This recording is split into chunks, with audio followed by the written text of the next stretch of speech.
Welcome to The Lens with me, Sarah Travers. The Lens is a business in the community podcast in partnership with One Young World.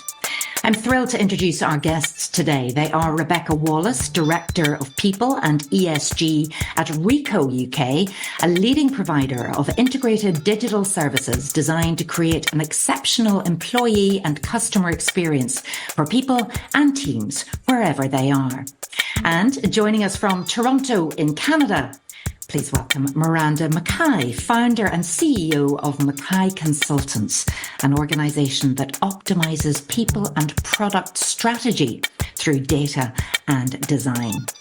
Now, in this episode, we're going to be exploring creating a responsible culture, a real win for business and for people. So to find out, let's get into the conversation. Rebekah, Miranda, you're very welcome to The Lens. Rebekah, please tell our listeners about yourself, how you've come to be in your current role, and share a little bit about outside work too. Perfect. And firstly, thank you very much for inviting me. A privilege to be here with you today. So as you've mentioned, I'm the board director and I have responsibility for all of the people things and all of the ESG, and that specifically is around the community investment, environment, sustainability. So arguably, my job is all about responsible business. In terms of how I ended up where I am today, like all good career paths, it wasn't planned quite as accurately as I thought, but I finished my degree in psychology, had different plans, but then got a graduate role with a very big blue chip organisation. But when I joined Ricoh, it was actually, I joined a fairly small acquisition which was owned by Ricoh. And then over the following years, in a combination of me having my 3 children and working, the organisation grew to about 10 times its original size through a continuation of mergers and acquisitions. And I have to say that each time I was lucky enough to be the HR director that was appointed to the role. So because of the change, I've stayed here for a number of years. In terms of outside of work, I try to be, particularly inside work, but also outside of work, an advocate for people with disabilities and caring responsibilities, because my eldest daughter actually does have very severe learning difficulties. So again, that's been a fantastic learning experience for me, but also something I feel I need to share and support others in. And when I do get downtime, I love to keep fit. I love going on long dog walks in the countryside, in particular with a dog or 2. Miranda, same question to you. Do you want to tell us a little bit about yourself? Oh, for sure. I guess I started my education studying political science and business and did a minor in global engagement. So I was always really interested in the ESG space, even right out of school. But I had an interesting path when I actually entered the workforce. I ended up going into more of a data field, writing processes and policies for data governance, then kind of transitioned into other organizations. And it had this really deep interest in learning how to code and learning how to kind of take those kind of policy writing skills and apply it into the data space. And after a few organizations of doing that and really exploring the data science and data analytics space, it led me into management consulting, where I was in data architecture and engineering and doing a lot of really interesting work with global organizations. And I ended up always coming back to what interests me, which was the politics, the people, but, it's HR and our HR go-to-market business. And I ended up working closely with them. And I was shocked that a lot of the go-to-market strategies that they were doing were all based on gut feel. So coming from my background in data, it was really surprising, everything from how do we support culture at an organization, how do we support employees, was all really based on focus groups or discovery interviews and not really diving into the actual data to understand the root cause of the organization. So I ended up kind of pivoting into the people analytics function and doing a lot of work in diversity, equity, and inclusion analytics, inclusive product design, and bringing in analytics in that space. And then I was kind of like, why am I doing all of this for a management consulting firm? I should do it myself. And that's how I ended up launching my own business, which is now kind of where we focus on everything from DEI analytics, people analytics, and then, of course, inclusive product design as well. So it's been a really, really interesting journey from that space, and now run a team, and we work with organizations all over the world, which is really, really exciting. And just on a personal note, I'm an avid soccer player, but obviously in the UK, we would say football.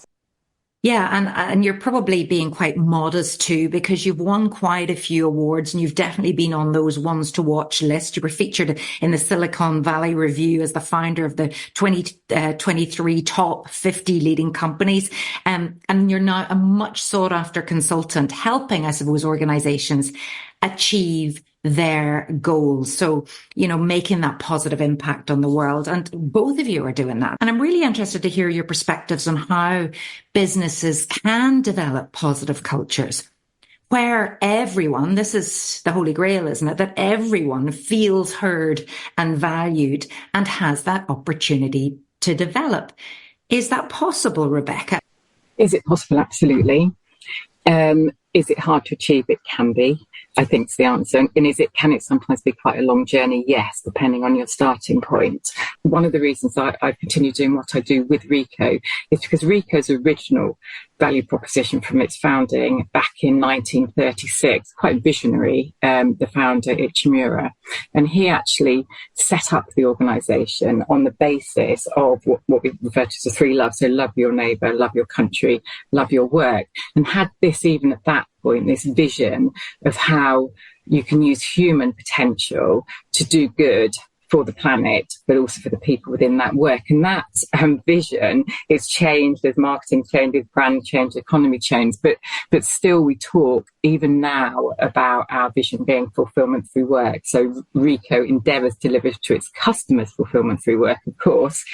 What's the lovely thing about that in my role is it means we have to deliver fulfillment through work for our own employees. So you've got that alignment, which can be unusual, between, the employee value proposition and the customer value proposition. So, I can talk about examples of things we do, but I don't go into too much detail, drill down a little bit later. But certainly, I think when I said my job being people and ESG, I think that's the fundamental core of what we've done. So we would use that as one example. We use one of our big customer points and private customers, social value, certainly in the UK, is becoming a key selling point. And for some tenders, we may get up to 30% of the marking will be on what will your company do to help our particular locality from a social value activity.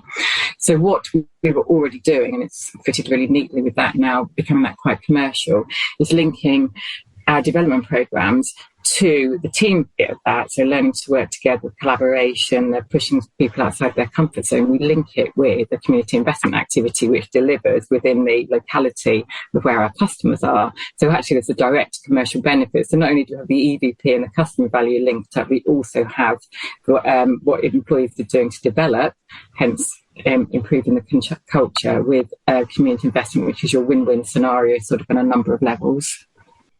That is absolutely fascinating. And I love that from your founder. Love your neighbour, love your country, love your work, yes, because it really aligns with those business and the community principles of people, place and planet. And I'm loving now that you're commercializing that sort of social value activity. So we're really showing how a company is so responsible in looking after the area that it's in. So that's fascinating. And I'd love to drill down a little more in a minute. But Miranda, what have you discovered in both your own business and in your research about this very subject?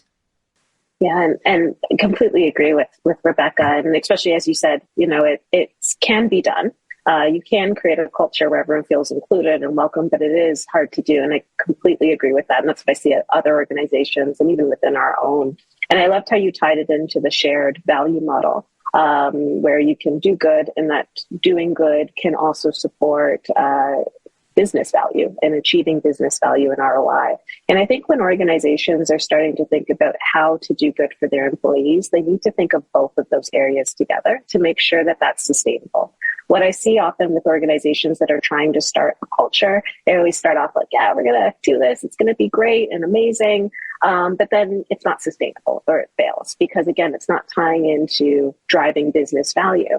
So to give an example, if we're looking to support employee well-being and support their experiences through professional development, how are we tying that back into business value and ROI?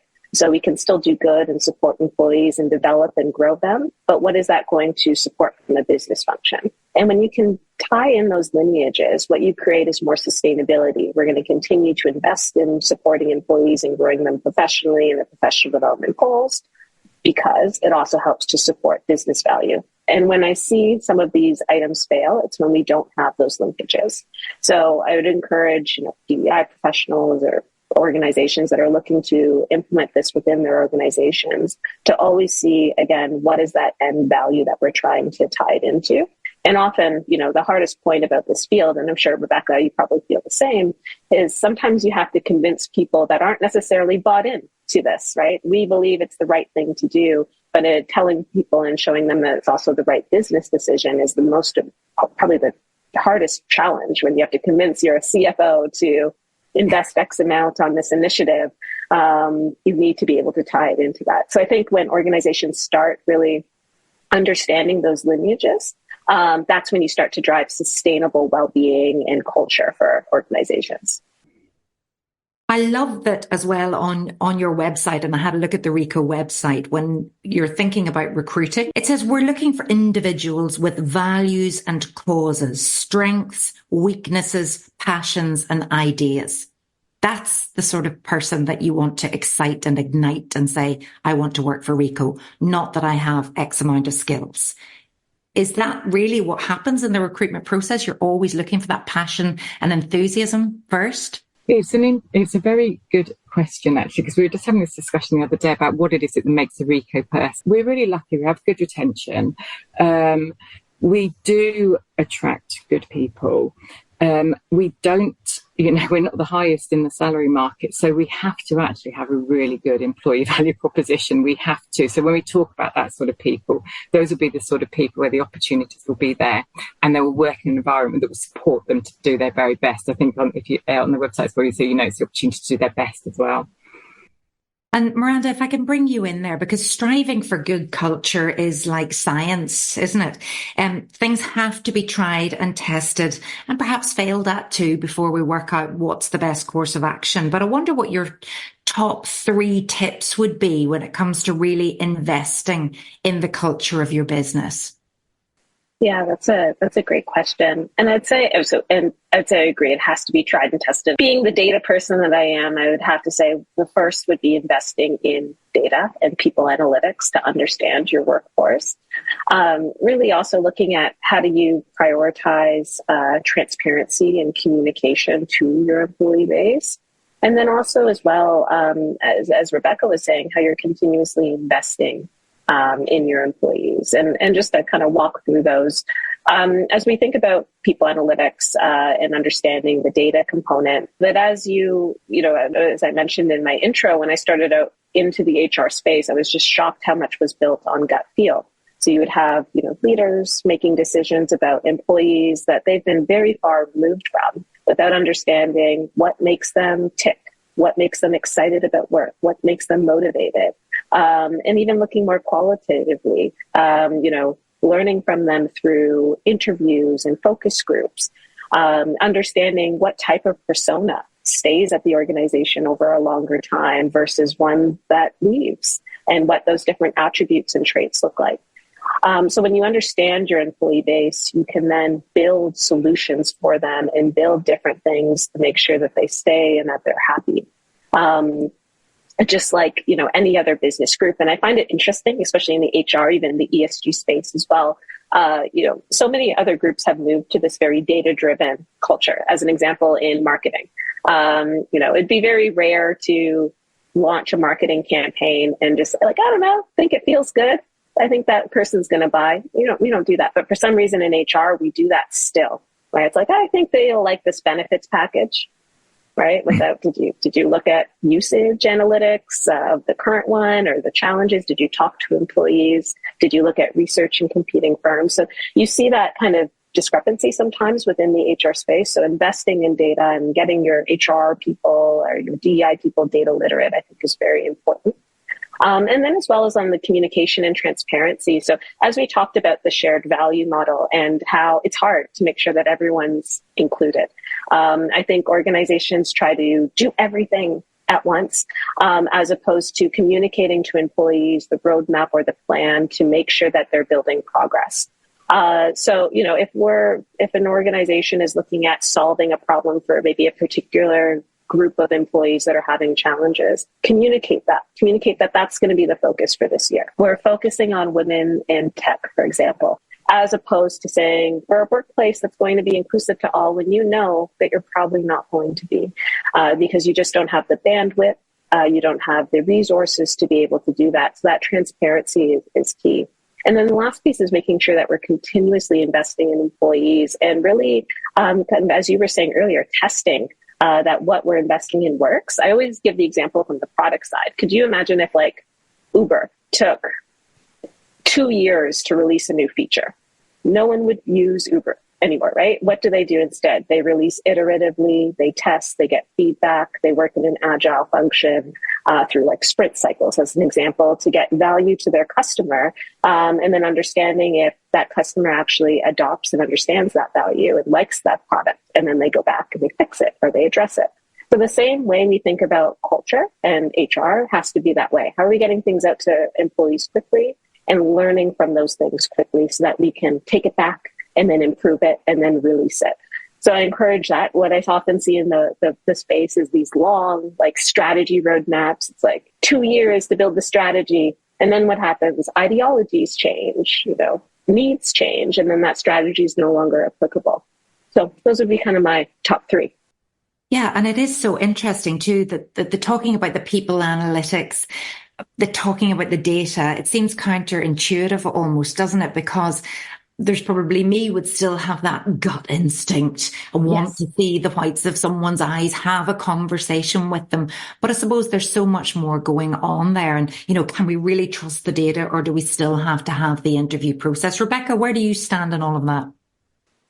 I agree with everything Miranda said, and I felt somewhat comforted by that. So when we've done benefits packages, we've done exactly that. I think, to answer your question, maybe go up a level and talking about it from a macro level. So maybe I talk specifically about our engagement survey. So we do have statistics on the survey, and you can cut them by different questions, and it will tell you so much. We've got our data there, but how do we actually decide what we're actually going to do and fix it? Because data will only take us so far. Data won't tell us why they answered in that way, and like that, or they don't like that. So I think for us, it's exactly the same thing, actually, as Miranda was saying. It's being about open, it's being honest, and it's being transparent. And I would say, in terms of 3 things I've learned over the years, it's ask the questions.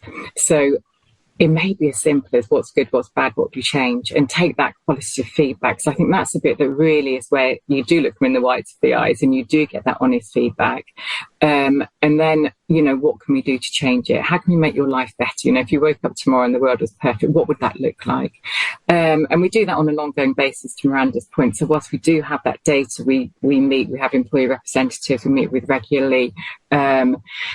The important thing is to make them feel like their voice is heard and they are listened to and acted on. So that's one part, is the answer questions. The second bit is listen to really understand, because I think people can make assumptions. It can be based on the data. You can think, oh, that's what we need to do for this. But actually, when you go to someone who may have just misunderstood, it's a bit like receiving a text message. You can misread it. It doesn't mean what you thought it meant. So we've got a technique. We use focus groups, but one of the techniques that's worked quite well for us is a fishbowl technique, which some of your listeners will have heard of, where our employee representatives will sit and have a discussion, and our board members will sit outside effectively and listen, but they're not allowed to say anything. It's their most frustrating hour or 2 hours of their life, I think, but until they can't say anything until at the end, and then they can speak, and then they can ask questions or clarify. And the purpose of that is that obviously if you've got a senior person, potentially they're going to railroad the conversation or say, oh, but did you not understand that? And just actually listening works really well for us. And that helps us formulate what should we do about it. And the other thing, which again, is very easily forgotten, and Miranda touched on it very much, is act on the feedback, but keep people informed. So I quite like the one about people have heard it before. You said we did, but also you said we didn't. And this is the reason why we didn't, but we did look at it. And it's just that honesty, that transparency. And if you're going to ask people questions and you are going to listen to the answers, and then you don't tell them what you've done with it, they're not going to answer the questions in the future. So it's just that continual circle for us, and making it very human. So really what we're talking about too with retention, great to hear how Ricoh is retaining its staff. It's all got down to the issue of measuring culture now. So we're measuring the culture of an organisation. And again, for our listeners now who are going, well, where do I start? How do I do that? Talk me through the process, Miranda. Yeah. Okay.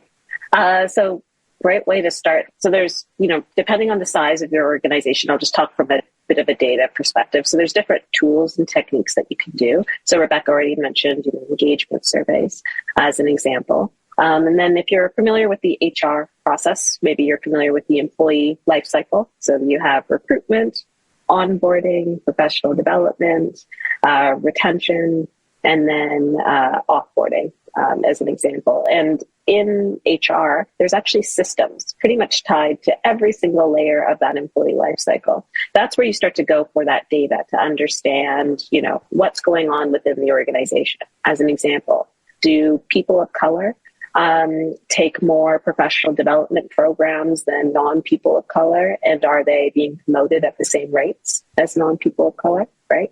So that's tying it into different areas across your employee life cycle. That's just an example. And then as Rebekah said, you couple that with some of the employee sentiment surveys. So do people of color have issues with the organization's professional development programs? Okay, so now you have all this data and this context to get started with. You understand kind of those areas maybe that you want to start to dive in deeper. Let's say I'm just going to keep using professional development as the example, and you notice that that's an issue.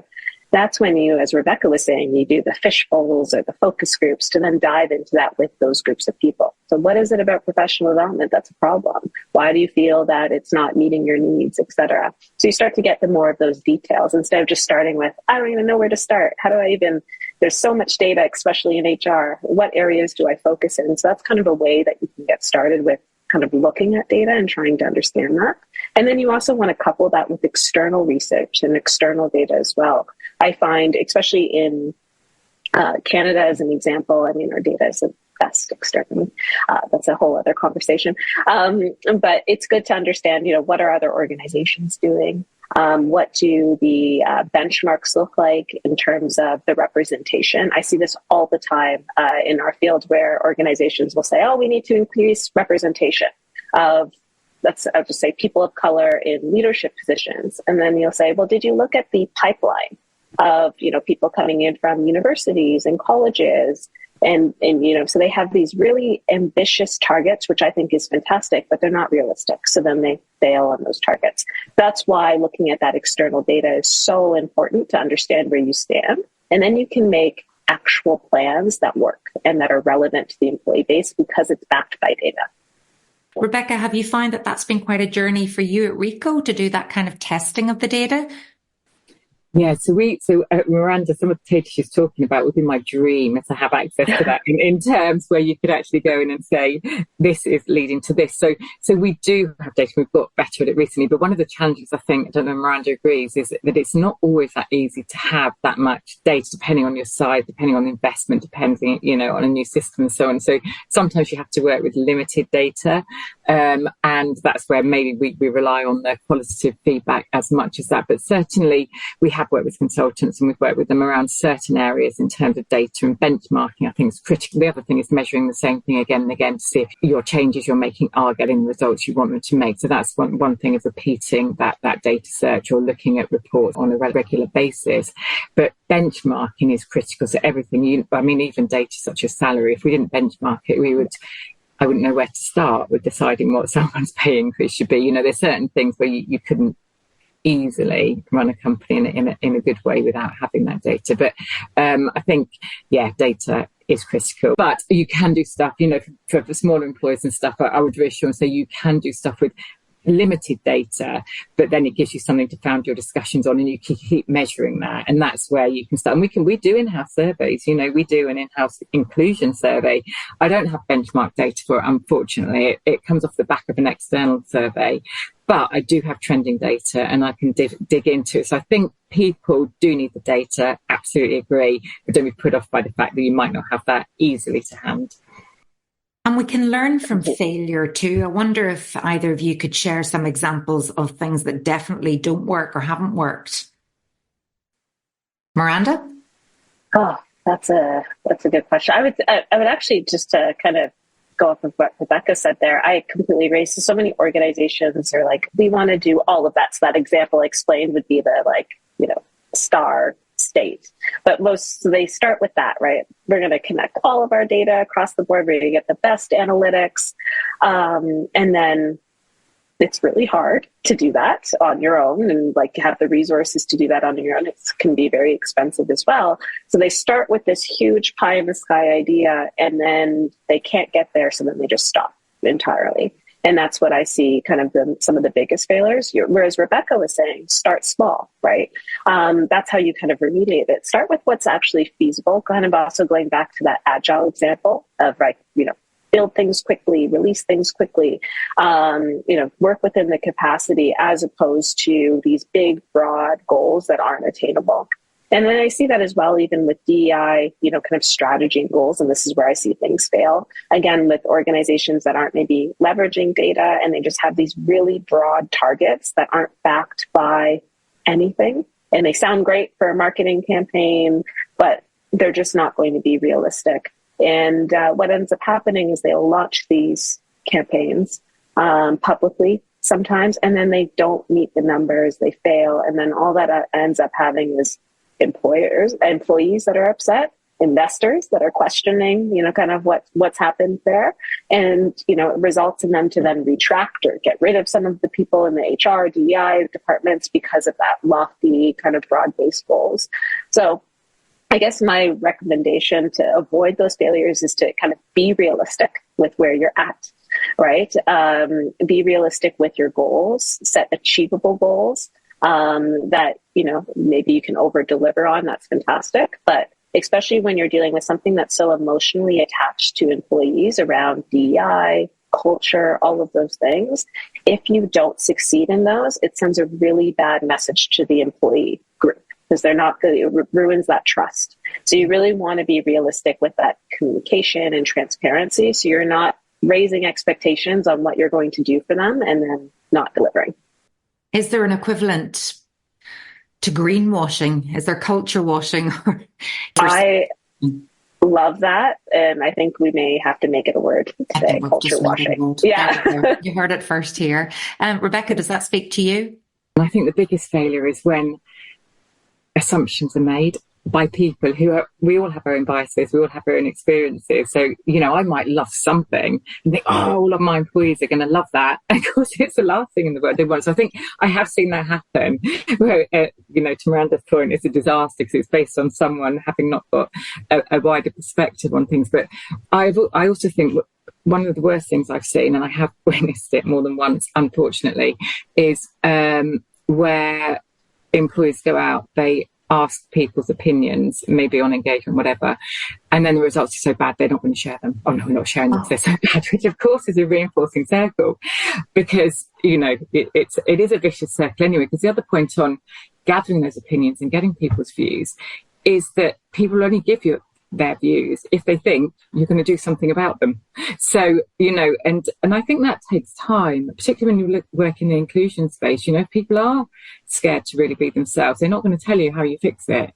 And then you gradually, over years and years, get people to feel comfortable having their voices heard, and they know something's been done about it. So I think there's a lot of room and opportunity for failure in this.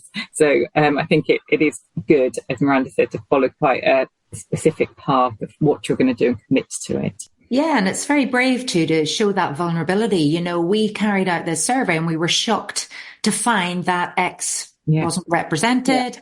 And we thought, we're going to do something about that. That's great. I would want to work for a company that said that and didn't say we're brilliant at everything and we do everything fantastically, because I wouldn't believe them.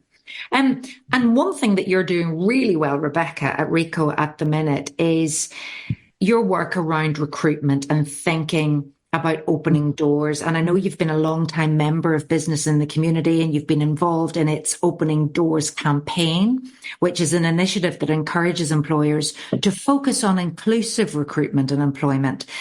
So talk to us a little bit about that, what that means for you, what that's meant for you being part of that. Yeah, so it's actually been quite a long journey with the to culminate in the Open Doors campaign. So we probably got involved originally with Ban the Box, which is around obviously ex-offenders, and there's some horrifying statistics about employers who just wouldn't take someone because they're an offender. And we worked in prisons at the time. But what we found actually is that, and we work with the Prince's Trust to a large extent around disadvantaged people, and this is talking to socially and economically deprivation, which you do get elements of ethnicity and, you know, different categories in there. There's a lot of intersectionality, as you'd guess. But for us, I think the first thing we ever did was look at our job descriptions and say, are they, you know, is the language used neutral? Is it encouraging? Is it language that we just use in the company? So the only people that have a clue or will be brave enough to apply for it are someone whose parents may be already working. So it takes you through a lot of things with the Opening Doors campaign. A lot of employers will already be carrying out the practice. Is one thing I'd say about Opening Doors. So it isn't anything that's scary, but it just gives you those sort of indicators of best practice, which is what I think people are looking for. I think if you're starting down that route, but what it's done for us is open up the diversity of people applying for roles within Ricoh, and that is an ever increasing, you know, it's like a better and better scenario. It just makes you think differently when you look at something like the Opening Doors campaign. Rebekah, how can other businesses get involved? You know, what would you recommend they do? To be honest, to get involved with Opening Doors campaign is actually really, really simple. It is simply a case of accessing business in the community website, and it is free to sign up, because obviously the intention is to get, I think it's a huge number of jobs sort of opened up to diverse channels by 2025, so about 2 million. It's really simple. It could not be a more simple campaign, to be honest with you. It gives you 3 things that you need to sign up to do. So those might be things like we spoke about, job descriptions. It might be partnering with an organisation who help get disadvantaged individuals into work. And there will be lots of organisations in any locality that people are in. Certainly in the UK, I'm sure in Canada that may well be the same scenario, because young people are automatically more of them unemployed and so on. So there is a big pool of people to work with on that. But this also covers all ages of people in terms of what they do. But just simply log on to the BITC website. I'd love to know at this point if you've any questions that you'd like to ask each other. And I wonder, Rebekah, do you have a question for Miranda? I have loads of questions for Miranda, and I'm struggling to ask just one. It's been fascinating here. You talk really fascinating. In your experience, and I know you've got experience outside of just culture and HR things, but in the HR culture bit, what do you feel is the shortest time possible for an organisation to turn its culture from what is arguably a bad one to a good one? Oh, that's a great question and a hard one to answer. I don't ever like answering questions on it depends on the organization. And the size and, you know, how bad the culture was. Because I've gone into some organizations, I'm like, oh my gosh, this is going to take like 5 years at minimum with like leadership changes that are needed. Sometimes that's how bad it is. But I would say maybe just hypothesize. I'm a data person, so I struggle with not giving you facts. But I would say maybe around like a 2-year time frame. And what I see organizations that do well is like they pilot different culture changes with different domains or groups, and then they scale it. So they'll say, we noticed this like specific area around, even maybe it's a cultural issue organizationally wide around communication. Teams don't collaborate and communicate together. So they will pilot it with, let's say, the customer service and sales teams first, build something there, and then they scale the lessons learned, tools, et cetera, across the whole organization. And I find then that slowly helps to change some of the big culture gaps. And then I would say as well, it depends on how much the executive team, so the CEO, CFO, COO are bought in on those changes. Because if it's not coming from top down and they're not invested in supporting it, then it's really hard to make that progress. I'm sure you potentially see something similar there. Yeah, agreed. No, thank you. Thank you very much. And Miranda, would you like to ask a question of Rebekah?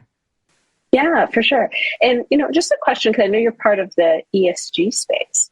And, you know, as, you know, ESG is now so big around sustainability and some of those challenges that we're seeing across the board. Are you seeing more employees come to you with questions around sustainability and climate change? How do you guys address those? Do you have specific initiatives around those different areas?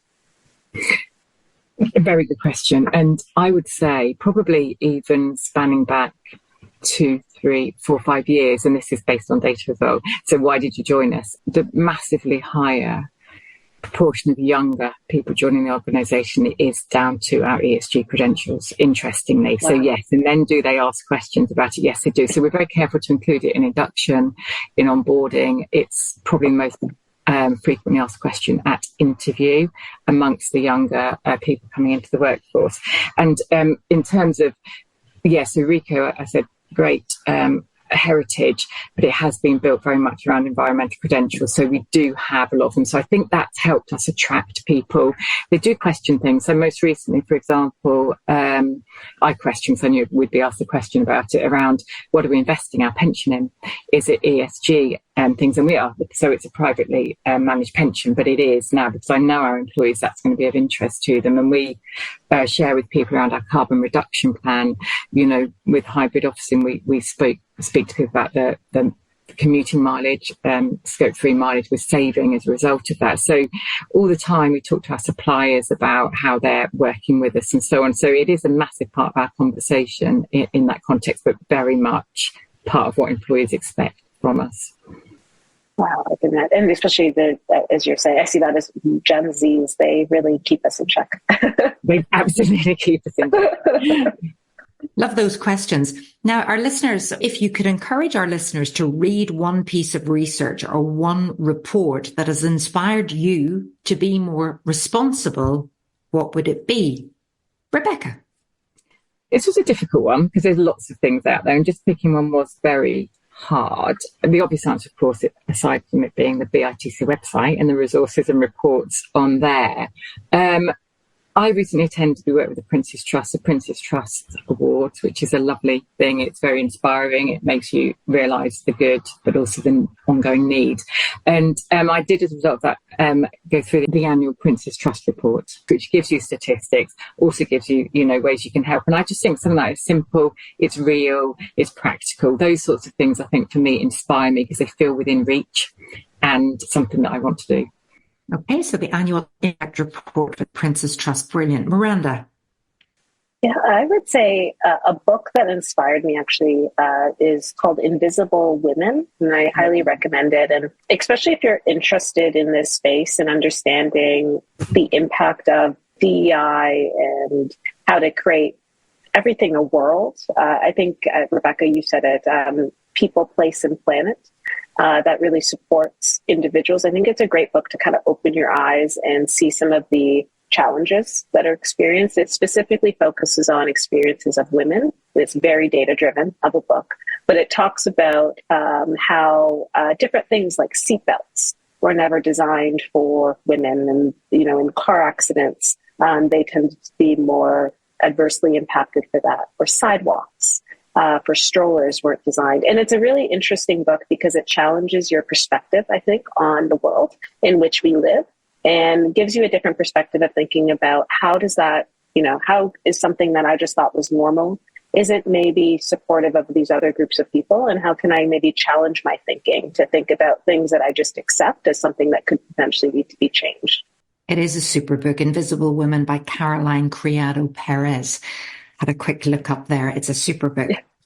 Now, last question, and it's the same question that I asked to all of our guests. Let's just hold ourselves to account here. Let's have a bit of transparency. And as responsible leaders, what are you personally committed to doing more of or less of in the coming year, Miranda?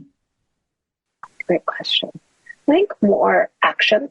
I often speak all of these pieces around, understanding all of the research and the data behind it as well. And even myself can get caught up in that as well. So I think one thing that I'm committed to, whether it's for my own team or the clients that we work with, and how do we actually implement and embed actions that will create sustainable change for whether it's my organization or others to truly help employees.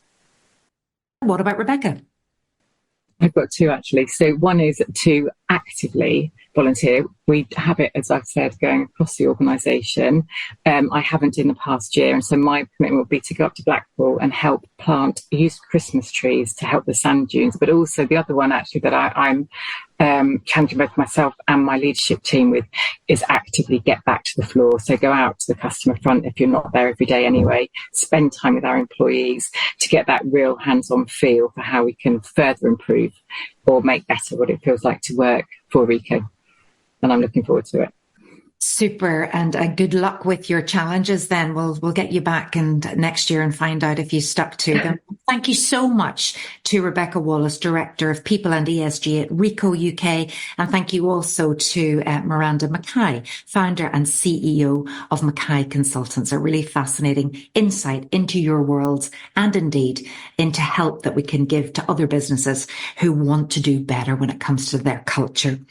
You've been listening to The Lens with me, Sarah Travers, and if creating a responsible culture within your business is important to you, or if you want support to ensure that everyone has the opportunity to experience an equal working world, then please do visit www.bitc.org.uk. Lots of help and support there. Thank you so much for listening, and do tune in next time.